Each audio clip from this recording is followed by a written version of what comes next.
Well, there you have it. Van Lathan has addressed the various comments. Yeah, I was right. He was messing with you. I don't know if anybody's ever done that on Vlad, of like tossing the phone over. We've done that. No? Okay. Yeah. John, I think TK Kirkland. No, when I was interviewing John Sally, he told me a story about TK stealing a watch from Charlie Murphy, which was different than the Charlie Murphy version. So I got Charlie on the phone and tossed the phone to John Sally, and they realized the stories were a little bit different. Oh, okay. So yeah, it happens from time to time. I don't mind. That's funny that he tried to bamboozle me with that 808, because like that conversation. Yeah, as soon as he brought it up, I'm like, this is not a real question. Okay. But when he asked me that, he then immediately told me like suspect would know. So he didn't let on at all that he was like trying to troll me. That's like he was trolling you. That's exactly it. I would never claim to know almost anything about production. Yeah. You know, I was like, that's like a whole... I used to make beats, so I actually know this stuff. Like, there is a little tiny part of me that wants to, like, really spend time learning how to make beats and stuff, but it feels like a poor use of my time. Yeah. There you have it. Last question. One of my members, Ronald Chavez Jr., 9944, said, I've never seen so many guests want to fight on a show. You could be the Jerry Springer of YouTube.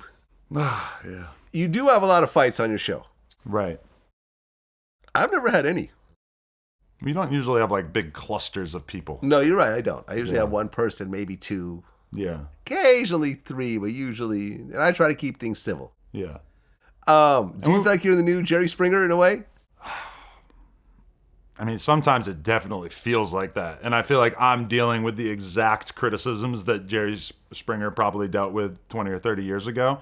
Sometimes I do wonder that, like, there's all these podcasts and so many of them, their problem is that they are boring and that nothing happens and they have no drama. They have nothing interesting happening in terms of like the relationships between hosts and stuff. And then I look at mine and sometimes it feels like we can't go a week without people getting into it. And like, I don't know, sometimes I don't understand why it gets like that. Like, I guess maybe I'm just attracted to sort of like volatile personalities that are, you know, that tend to have these kind of conversations. But I mean, sometimes I also feel like, you know, we'll go through like a 6-month patch where there won't really be any drama. And then all of a sudden, like 5 things will happen in a week. And then everybody's back to selling us that we're the Jerry Springers of hip hop, you know? Yeah. I mean, Jerry Springer, though, that was like semi-fake. Yeah. Because literally people fight every episode and no one ever gets hurt. Right. Nobody, you never see any blood. Nobody loses a tooth. Nobody gets a black eye. They just basically slap fight each other. And my belief about Jerry Springer is that that was probably organic in the beginning in terms of just people jumping out of their seats and fighting. And then they see the leap in ratings as a result. And so then they're kind of incentivized to either stage this shit or at least like create a scenario where it's extremely likely that this is going to happen. But I remember like the latter days of Jerry Springer when I was still watching TV on a regular basis in the 90s in elementary school and stuff like that. And it really got to the point where like every episode would be people come out, they sit down for like a minute and then they're fighting. And and he would do really absurd things that you can't really imagine doing now. Like he would have a bunch of black people and then a bunch of Klansmen or a bunch of skinheads. Was he doing that? Yes. No, that's for Geraldo.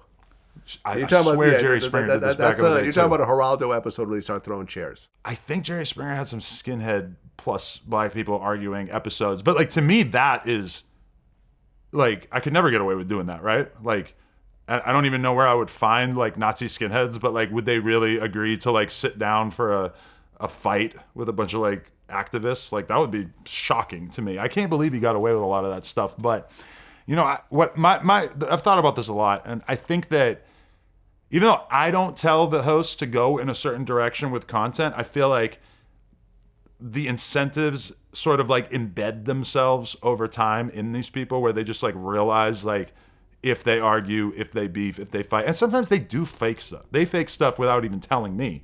And sometimes it's super fucking obvious to me. And sometimes it like takes a little while for me to realize like, oh, that was a play. Okay. And I almost feel like the fans don't mind. That's like part of it for them is to kind of like decode what's real and what isn't. But yeah, I mean, sometimes I do feel like, God, I wish that this channel was more focused on like the actual conversation as opposed to the theatrics, but I don't know. It's just kind of gotten here. Yeah, I mean, Krishan Rock lost it, broke your TV, and See, that was one I wasn't even in the room for. you weren't even in the room for. I saw, what was that one where one of your guests punched the other one? That dude's suspect that they were just talking that about was me suspect, arguing with, okay. that was him, yeah. That's the one who punched the other guy. Yeah, just recently, Brick Baby had this like really crazy explosion on camera where he was just basically like, I don't know, telling people to stop talking about him. But it became this like wrestler style rant of him like really freaking out, and he ends up like going off camera to scream in the security's face. And you know, it's like a weird feeling where it's like part of me is like, dude, you can't keep doing shit like that. But then part of me is like, wow, like that was amazing. Like you killed it.